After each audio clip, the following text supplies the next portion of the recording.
Within the hour, we got the final vote counts from today's St. Louis City municipal primary.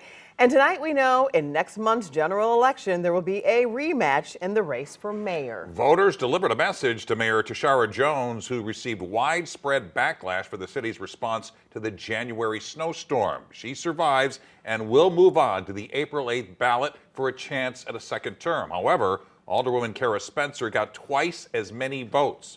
Spencer lost to Jones in the 2021 election. Keep in mind, as you look at these results, approval voting is used in the primary. That's why these percentages don't add up to 100%. Recorder of Deeds Michael Butler was less than 3,000 votes behind the mayor.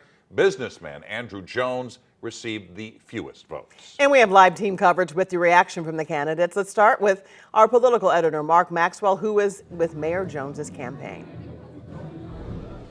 Yeah, Kelly and Mike, good evening from the Laborers Local Union Hall 42. The party is over here. The last of the decorations are just coming down. But look, Mayor Jones had a good night technically, and that she gets out of this thing and avoids the embarrassing defeat in the runoff.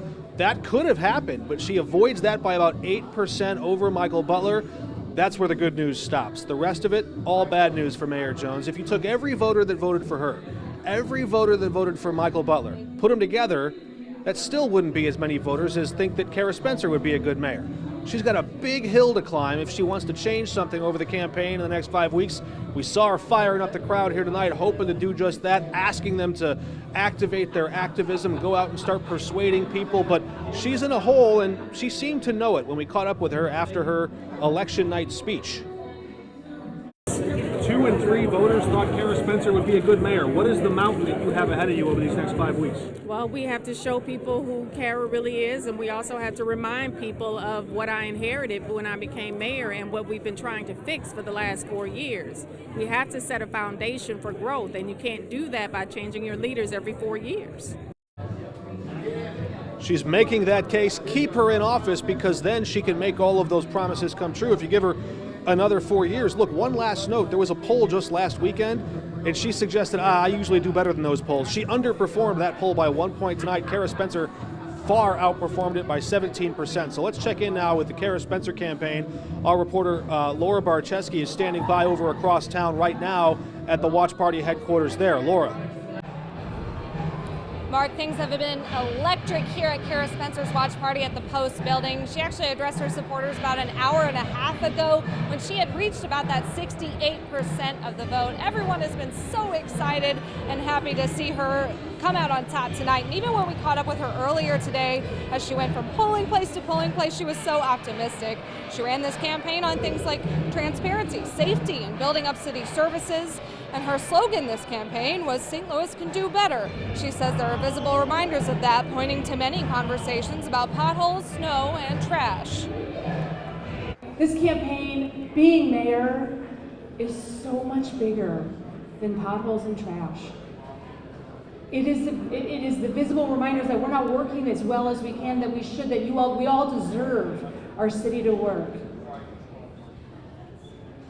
But this campaign, these next 4 years will be about so much more than potholes and trash.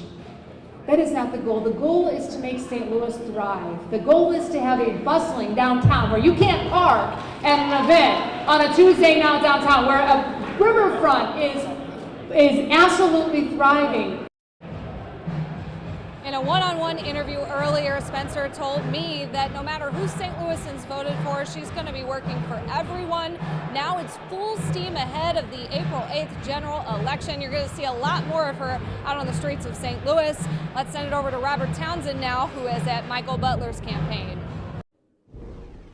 Hey, Laura. Well, you know, Michael Butler and his team are obviously disappointed with the outcome of today's primary election. He, his family, and about more than a dozen supporters all gathered in this small room you see right here to watch the results come in. They all just left minutes ago. Now, again, in the end, Butler only got 25% of the votes, not enough for the city's recorder of deeds for the past 6 years to advance to the April 8th general election. This was Butler's first time running for mayor. The 38-year-old St. Louis native is also the former chairman of the Missouri Democratic Party, and he previously represented part of St. Louis Louis's 79th district. Now, while he lost in tonight's municipal primary, Butler says he still believes voters heard his plea for, quote, improving city services and taking a look at what can be done differently in city government.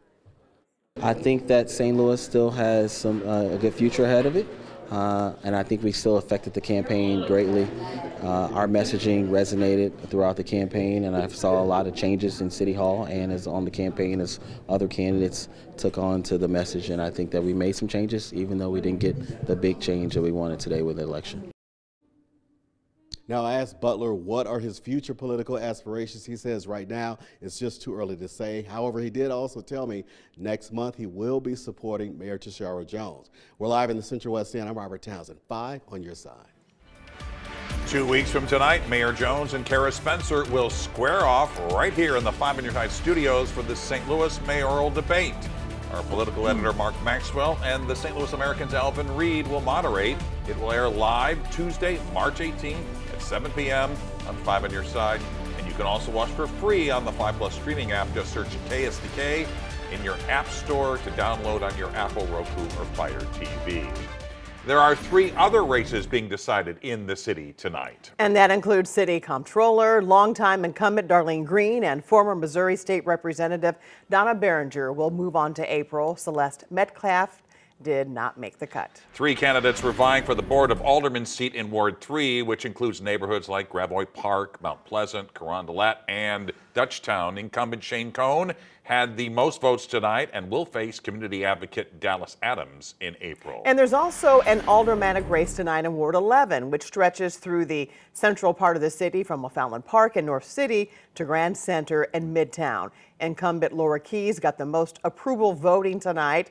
Rebecca McLeod also moves on to next month's election. And all of tonight's results are scrolling at the bottom of your screen. They're also available at ksdk.com/elections.